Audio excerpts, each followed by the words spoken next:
I'm E.G. Marshall. Samuel Clemens, better known by his pen name Mark Twain, had a long love affair with the Mississippi River.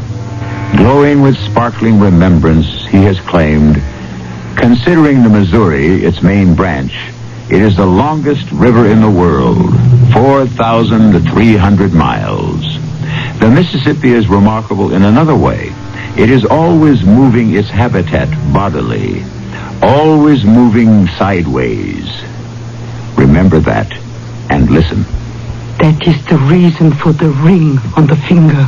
The ring? So that if one should wake and twitch, the dead bell would ring. What a fearful bell. If you were a corpse and woke back to life in the dead house, you might not hear it that way.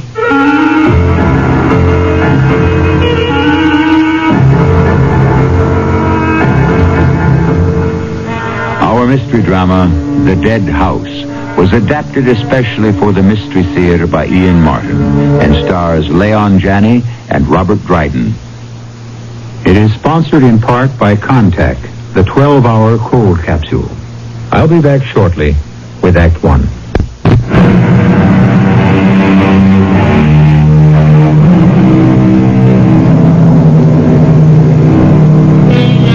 In all our American history, possibly nothing has been more romantic than the sailing of a Mississippi River boat. From an hour before sailing, they would be burning pitch and rosin, and from the double smokestacks, columns of coal-black smoke would rise and hang in the air like the flags flying from the jackstaffs. The last bells would clang out over the end of feverish loading. The gangways were snatched away. The majestic boat moves out into the stream. This is the world Mark Twain wrote about 21 years after being a riverboat pilot. And this is one of the stories he tells of that voyage. Welcome aboard, sir. I thank you, Captain. I have just turned over the boat to the pilot. I'm surprised you didn't make straight for the pilot house the moment you came aboard. Why, I considered it closed to ordinary passengers. Oh, indeed it is. But you're not going to try to hoodwink me and tell me that you are any ordinary passenger. Well, just a poor scribbler and indifferent journalist who hopes to make a chronicle of the voyage, which perhaps might make a book. Oh, you think our voyage might provide you with enough incident for that? It is my hope. Well, why don't you go on up to the pilot house where you can swap told stories with a master? I'm hoping to run this trip incognito. Sam, it's up to you. If you want my pledge, no one should know you're aboard, you have it. I thank you for that. How far will you be going with us?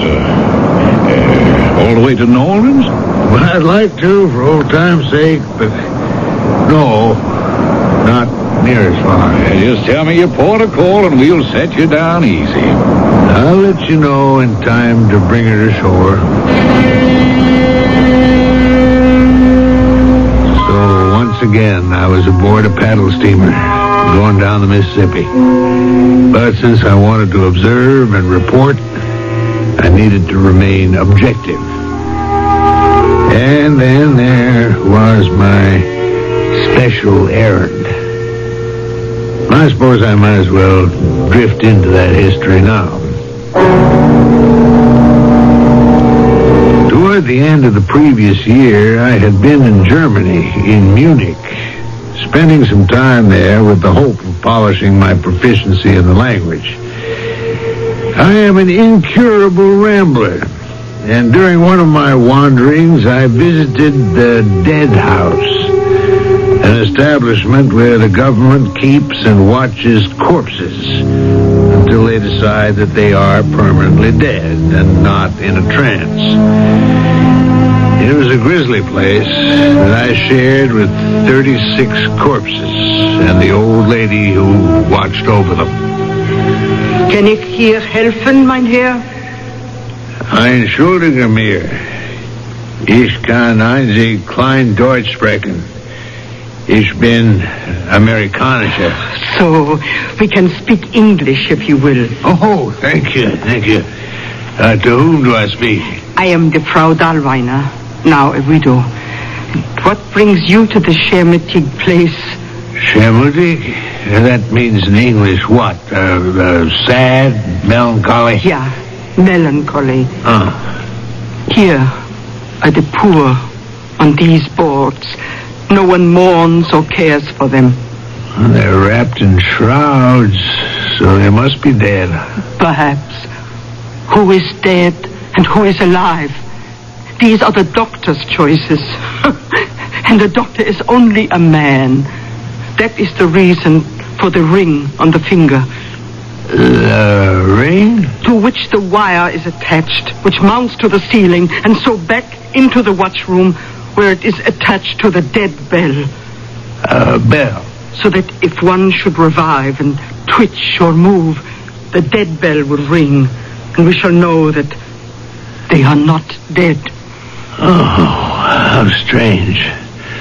What a fearful bell. Oh, if you were a corpse and woke back to life in the dead house, you might not hear it that way. It's fascinating. May I ask more questions? Your English is very good. Oh, my lodger has taught it to me. He is an American. Here in Munich? Yes. If you are staying here, would you not like to come and see him? He is very ill. Perhaps you can raise his spirits. He knows far more of this fearful place than I do. This watchman's job was his before he took sick. Well, I don't know. I shall be leaving Munich shortly. Oh, such a short walk. And it would mean so much to him. Surely a man needs some warmth from some fire if he is about to die.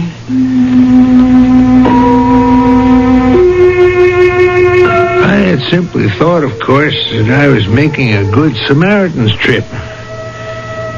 And from my first meeting, nothing should have changed that thought. He was a living man, but he did not look it. Propped on the pillows, his face was wasted. His hand on his breast, so emaciated, it was like a talon. As Frau Dahlweiner began her introduction, his eyes opened slowly and glittered wickedly from the twilight of their caverns. Herr Ritter, here is Herr Clemens come to meet you. Now, Herr Ritter, that is no way to treat a stranger in our country, an American besides. American, is it? Yeah, that's right. What brings you to see me? The gentleman came to see you at my request. I thought to talk to an American again would lift your spirits. There's little can do that. An American? From where in America? Well, I was brought up in Hannibal, Missouri. Missouri? State next to Arkansas. You wouldn't know Mariana, no? I do, for a fact. Then that would make us neighbors? Oh, I think I should leave you two gentlemen alone. I'll make some coffee while you get acquainted. Oh, danke. Never mind the coffee. Would you say we were neighbors? Well, not quite. Hannibal is north of St. Louis. Mariana a piece far south. Every 450 miles as the crow flies from Hannibal to Mariana. Pretty near twice that far by the river. The Mississippi. The Mississippi. You know that river? Yes, I know it. Once upon a time, like the palm of my hand, and better. How come? Up to 21 years ago, I was a riverboat pilot. But I left the river. You don't make your home there anymore? No. My home now is in Hartford, Connecticut. So, you don't ever expect to go back west, eh? Oh, sure I do. When I return to the States, the first thing I plan to do is to go back and take a journey down the Mississippi. See if I even recognize her anymore. What do you mean? Mr. Ritter, There never was a woman as fickle, as flighty as the Mississippi. Why, that river can make prodigious jumps almost by night. And by cutting through narrow necks of land, straighten and shorten itself and change the shape of the country. A man could go to sleep one night in the state of Mississippi and wake up to find himself in Louisiana the next morning. I know. Well, you worked on the river? No, but I sure made use of it. Oh, how's that?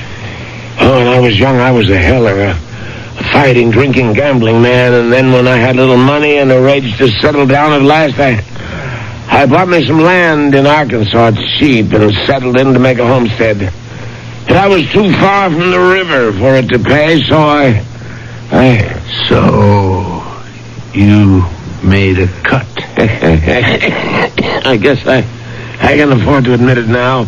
No human laws are going to catch up with me anymore. It's, one dark night when the river was rising fast, I cut me a little gutter across a neck of land. I don't have to tell you what happened.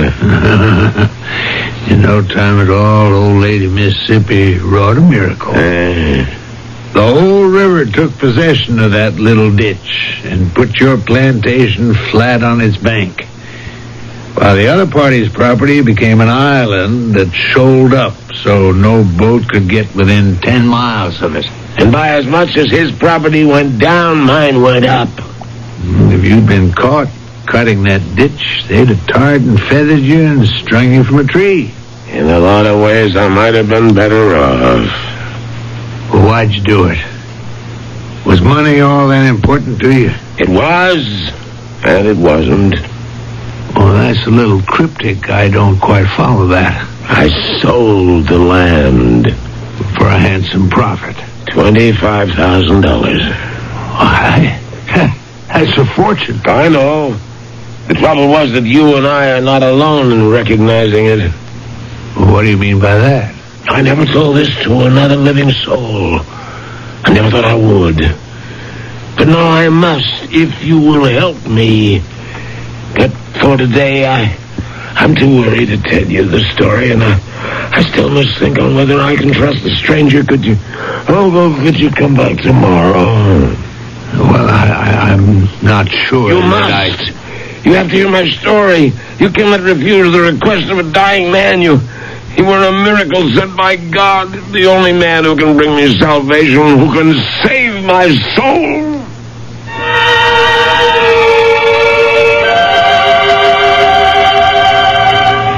And with these words, according to Mark Twain's story, the dying man fell back on the bed, asleep, or in some sort of coma. In haste, Mark Twain fetched the widow and left the man in her care, troubled in his mind as to whether it would be in Ritter's best interest or his own to return. I shall be back with his decision shortly.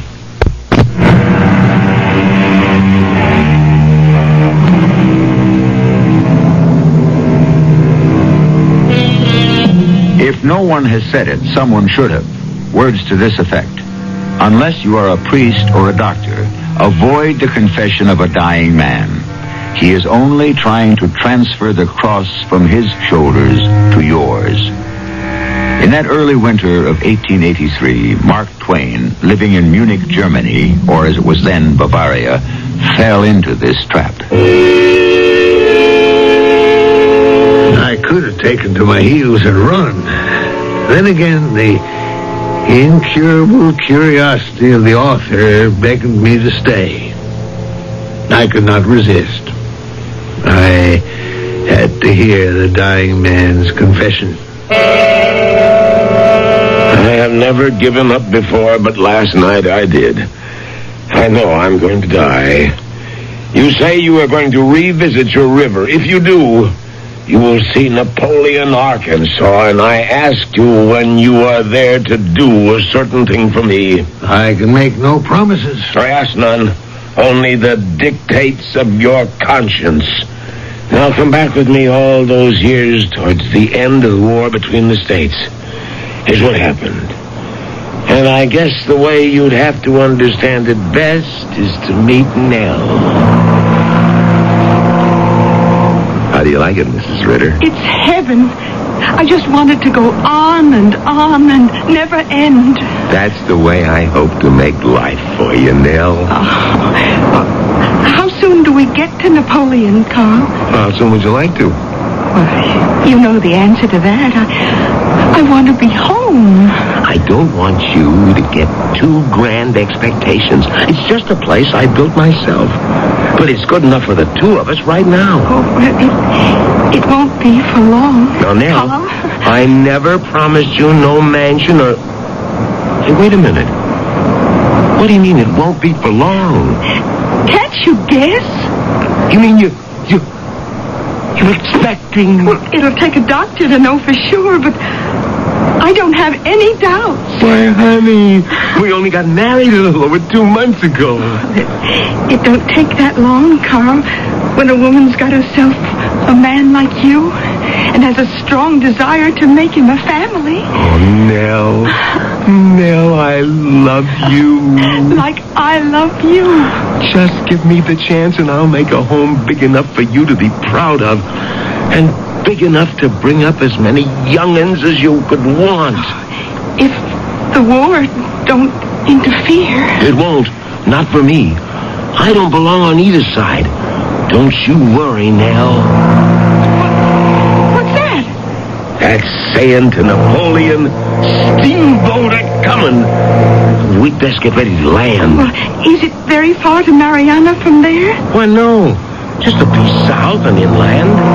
It's not on the river? You want to be on the river, honey, that's where you'll be. By the time you have your firstborn. I started digging my ditch within a month after we settled in. And the first thing in early spring, when the waters began to rise, I opened up the end of it to the river. So by the time my daughter was born, I was able to give her the best present in the world. Carl! I'm coming, Nell. You all right?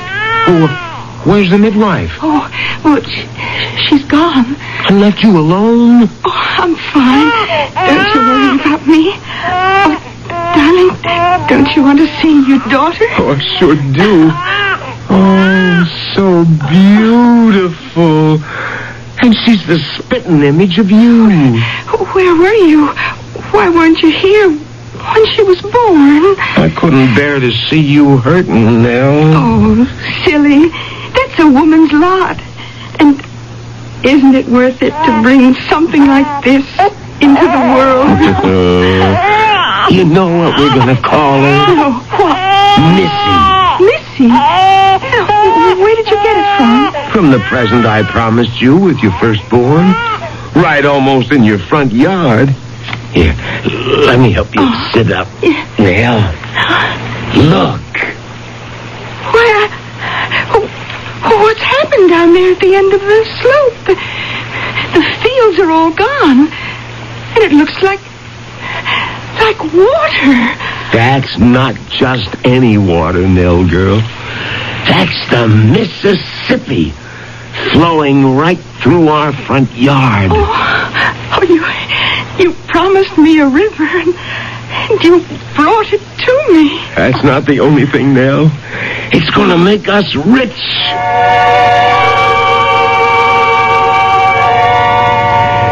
And in the next 2 years, Mr. Clemens, it did make us rich. In money, but not all the way in happiness. It was a lonely place, and except for the river, isolated from people. It was a bad time. The war was over, and renegade soldiers dressed as tramps and such were plundering the land. Nell was scared of them. I should have listened to her sooner than I did, but I moved too late. I sold the property, and there was over $25,000 in cash gold the night they came. I awoke from a deep sleep to find myself bound and gagged and the air tainted with chloroform. It was black as a witch's pocket. Somewhere far off, I heard the baby crying in my wife's voice. Don't harm him, please. Oh, my baby. I told you where the money's hid. So you have, lady. Now all that's left is to shut your mouth forever. Shut that kid up. No, please, you said no violence. Troop C is moving out. The road of the river is alive with soldiers. We can't be caught. And if it won't shut its mouth, I will shut it for it. No, don't touch me, baby. Let me go, woman. Now shut that kid. You killed my baby. You assassin, I'll kill you for this. I told you, woman, get out here. You said no violence. You said we'd only gag them, not hurt them. Or I would not have come. Shut up. I had to change our plan when they waked up. You done all you could to protect them. Let that satisfy you. You relieved the woman and the baby alone now? Of course. And what about him? He might be playing possum. We should club him. No more clubbing. Suppose he could recognize us. He can't. We put him to sleep with a chloroform. Besides, it is pitch black in here. Okay, Trooper, okay. We will take the chance. We have got the money, so strike a light so we can see to get out of here. I had no way to stop them. I couldn't move. The gag was so stifling that when I tried to speak, I could make no sound. It was dawn before I managed to wriggle free. And staggering to the other side of the room, I found my wife and daughter. Alive? No, Mr. Clemens, dead. There they lay, the poor unoffending ones, their troubles ended. While mine had just begun. Did you go to the law? No law gallows could pay the debt that was owing me. Well, how could you expect to take matters into your own hands? If it was so dark, you couldn't identify the man. I had some clues, Mr. Clemens. I had heard their voices. And when they lit the match to see their way out, the hand that held it was missing a thumb. And when I went to the place my money had been hidden among the papers tossed around was one containing a bloody thumbprint. Well, what use could the last piece of information be to you? The man without the thumb was the one who had begged his companion should not hurt us. If the print on the paper belonged to the other man, I could identify him definitely enough to kill him. A man's thumbprint is the one sure proof of his identity. Well, still in all, grant that to be true. How could you go about a search for these passing tramps? Remember my story. The one I knew I must kill someday had said, Troop C is moving out. We can't be caught. And also he called his companion Trooper. Then you think they were soldiers? A few miles away, 2 companies of U.S. cavalry were billeted. Company A was stationary, but Company C had been ordered 50 miles north to Napoleon. And you followed them? With what money I had left, I made a disguise for myself out of odds and ends of clothing after I had buried my wife and daughter. By the time I reached Napoleon, I had a new trade. I had become a fortune teller. Did you find your men? It didn't take me long to find the one who lacked the thumb. His name was Kruger. He was a German, one of 9 in the company. And the only one who had suffered such a wound? The only one. Besides, I recognized that whining voice. But he was not my prey. It was the other. So how did you locate the other? As a fortune teller, I would pass each client a sheet of paper, daub his thumb with red paint, and take a print. It wasn't until the 43rd member of the troop visited me for a reading that I found my man. How? I pored over the print of the ball of his thumb with a magnifying glass one whole night. It matched the bloody print left on the paper rifled from secret cache exactly. So you took the law into your own hands? Not yet. I had to be totally sure. So I went to Kruger. He was the weak link. He was a superstitious little coward. If I broke him, then I could be sure. What did you have to drag me down here by the river to this Lord-forsaken spot for?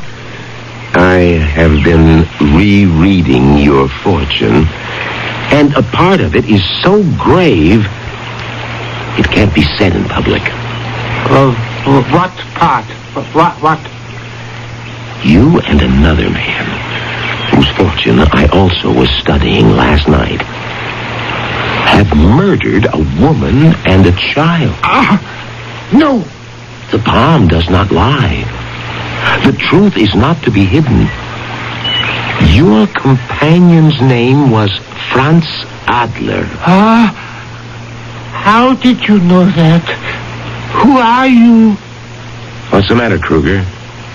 Was it too dark in that cabin for you to remember the man whose wife and child you slaughtered? Well, it was pitch black. We were only shadows. If I don't remember you, how can I could feel you were missing a thumb. Well, no, I didn't do it. Franz did. I tried to stop him, but I was too late for your wife and the baby. But I made him leave you alone. I saved your life. Now, please, don't kill me. I have no intention of killing you. Well, but is it that you want the money? Yes. I don't have it. He took it from me. He has it hidden away. Then let him find it and bring it to me. Not you. Him. At this spot tonight at the stroke of 12. Yeah, but how can I be sure? You had better be sure. But the sentries... If I can avoid them, so can he. If not, I promise you will die. I have read it in your palm. Oh, no, please. I don't want to die. Then have him meet me here at midnight. Tell him to come by horse and bring the money in the saddlebags. Otherwise, I shall go to the authorities and see you both hung. The man was a coward, Mr. Twain, and superstitious to his roots. I knew my revenge was near at last, and I could taste the sweetness of it. I settled down by the riverbank to wait for the murderer.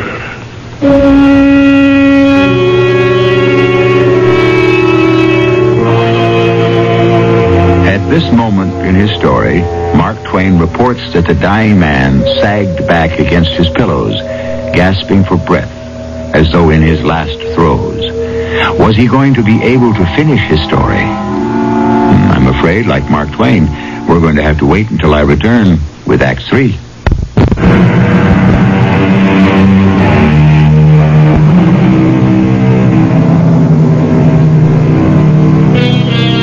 We left Samuel Clemens, better known as Mark Twain, by the bedside of a dying man whose story he later penned and made immortal. Exhausted by his narrative and the reliving of his tragic life, the man had sunk back against his pillows, fighting for breath. Aware that every breath may well be the man's last, Mark Twain leans over him anxiously. Mr. Ritter. I'm not done yet. I have to tell you the rest so I can make my request. It might be better if I fetch a doctor. No doctor can do anything for me now. I don't know if you should tax your strength. What other use have I for it? It won't keep me alive any more than I had determined Franz Adler would live beyond the moment I saw him. I wanted to watch his face, to gloat as he struggled in the death agony, to savor my revenge for my wife and child that he had killed. But that was to be denied me. He didn't meet the appointment? Oh, yes. He came. But before midnight, the moon had gone behind heavy clouds, and the night was as pitch black as the night he had come to my cabin. I lay hidden in the mangrove and watched him come on horseback. All I could see was a silhouette and the bulging saddlebags. knife was in my hand. As he passed me with one leap, I was on him and had him dragged off his horse. And then all the plans went wrong. Instead of being the ambusher, I was ambushed. I drove my knife straight up through his belly, under the rib cage, and into his heart. He was dead before he could cry out. And I had my own life to think of. I mounted the plunging horse. And as the shots rang out, I clapped my heels to him and fled.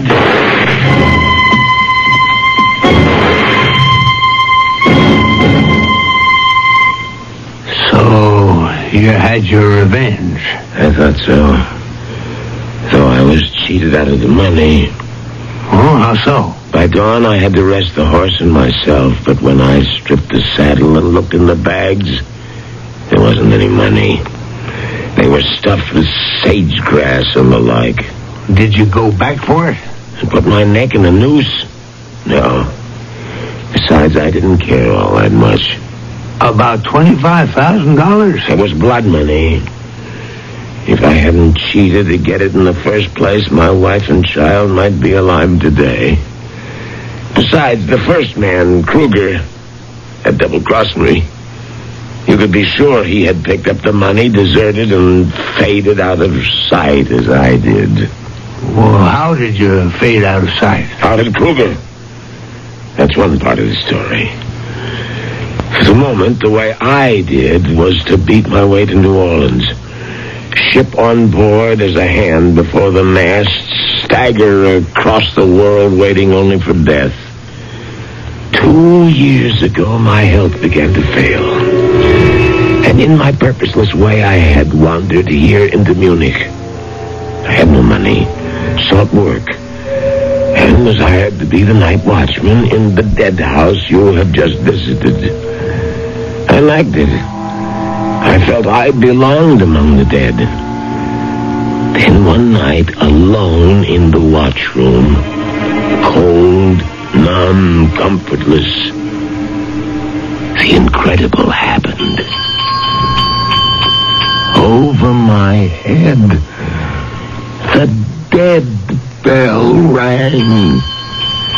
It was the first time I had ever heard it. For a moment, I was almost paralyzed, and I pulled myself together and ran to the corpse room. On the board table, one of the shrouded corpses, wagging its head from side to side, was sitting upright. Heaven, help me! It's all right. I'm here. Are you really alive? What else? But I am bound. I can't move. I can't talk. Get me out of this. Who are you? What does it matter? My name, Franz Adler, if you must know. Franz Adler? But you can't be. You are dead. Not dead yet, as you can see. After 17 years. What are you talking about? I was only knifed last night. Get me out of this barn. Yes. First, let me strip the winding cloths from your face. Yes. That is good. No. It is you. The same Franz Adler. What is the matter with you, fool? Unwind the rest of these bandages so I can move. I am dying. Have mercy. Did you have mercy 20 years or so ago when you murdered my wife and my baby? What are you talking about? Napoleon. Do you remember the town in America where you and Kruger were stationed as you served your time in the U.S. cavalry? How could you know about that? You murdered my wife and baby. You? Oh, the fortune teller, the one who drove poor Kruger out of his mind. I had a rendezvous with you by the Mississippi River. Do you remember that? Yes, I remember. I thought I killed you there, Adler. No man could have lived after the way I sank my knife. You are right. And why are you here and still alive? Because you killed the wrong man. It was Kruger you drove your knife into. I was stunned. My whole life fell away from under me. I looked at the ghastly specter in front of me, his whole body swathed in bandages. Helpless. My prisoner. And all through his stammered explanations, the one inflexible thought in my mind was, you escaped me once, you won't escape this time. Please, what do you want of me? I want to know how you're still alive.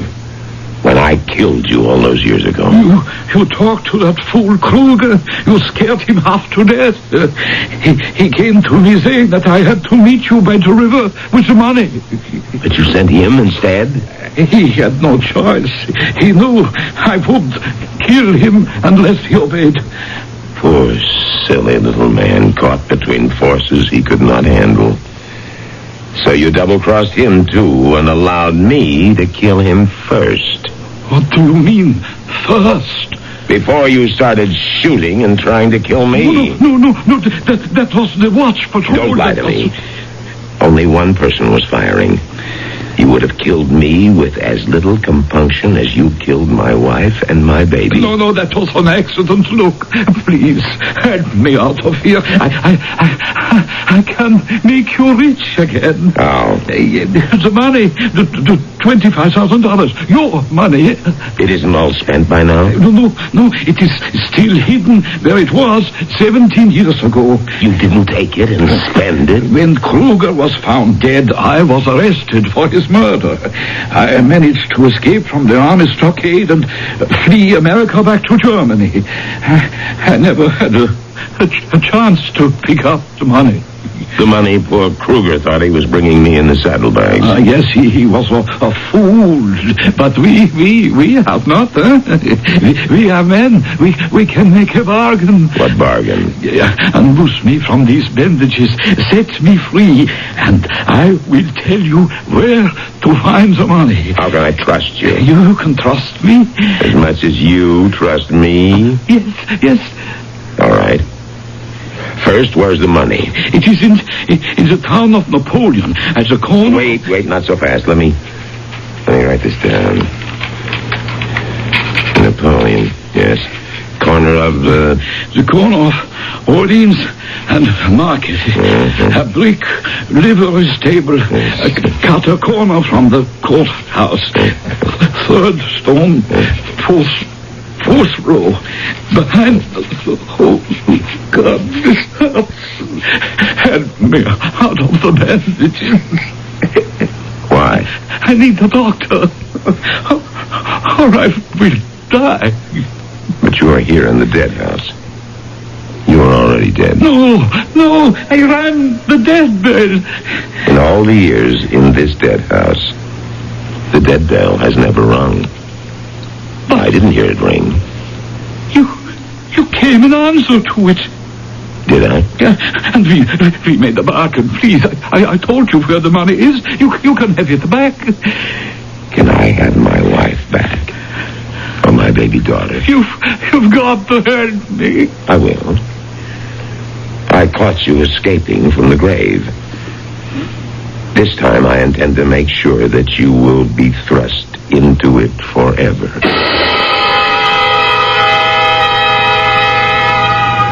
He had a long, hard death of it. I sat and watched him all the time. It was all of 3 hours and 6 minutes from the time he rang the bell. That's a terrible story. I'm sorry you told me all this. I had to be sure you would do me this last favor. And what is that? Take this, please. What is it? It's the directions where to find the money. In Napoleon, Mr. Clemens. You expect to be there in the next year. I want you to find it and send it... Send it to you? No. I shall be gone by then. After Adler died, I spent some months making inquiries. Kruger's death was very much on my mind. I found he had a son, a shoemaker at number 14 Königstrasse, Mannheim. A widower with some young children. I want the money to go to him as some amends. The man did try to save my wife and child's life. It was a poor recompense for me to, even in accident, take his life.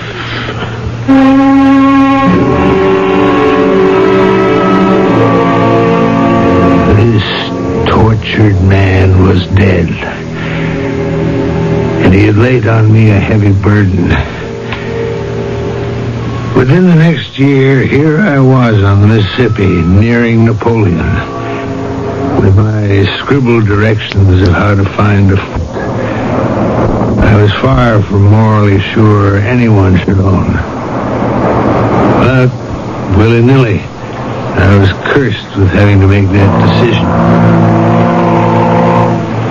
Well, Miss Clemens, you've been a stranger during the voyage. We're approaching a landfall I must make. I don't know if it's a regular port of call for you. Well, where might that be? Napoleon. Napoleon? Yeah, that's right. You wish me to land you there? Have you any objection? Me, for myself, no. But I just don't hardly know how I could go about it. What do you mean? Well, about 7 years ago, the Arkansas River crested and bust right through Napoleon, tore it all to rags, and emptied it into the Mississippi. Why, right this moment, the boat is paddling dead center over where the town used to be. There just isn't any Napoleon anymore. No secret cache of soiled money. And a way out from under a promise I never should have made. I've always loved the Mississippi, and I love her still. Among all her other virtues, the lady knows how to bury her dead.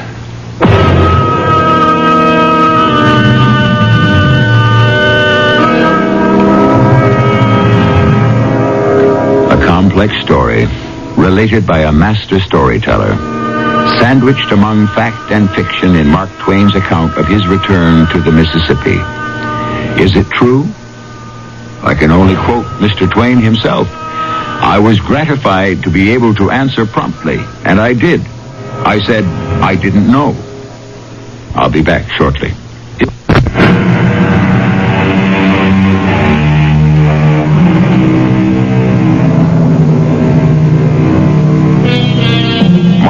Twain, Samuel Langhorne Clemens. Under either name, he is one of America's immortals.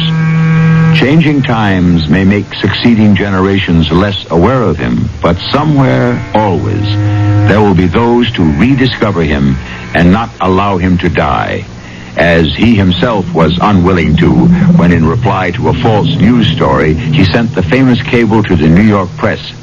The reports of my death are greatly exaggerated. Our cast included Leon Janney, Bryna Rayburn, Robert Dryden, and Ian Martin. The entire production was under the direction of Hyman Brown. This is E.G. Marshall inviting you to return to our Mystery Theater for another adventure in the macabre. Until next time, pleasant dreams.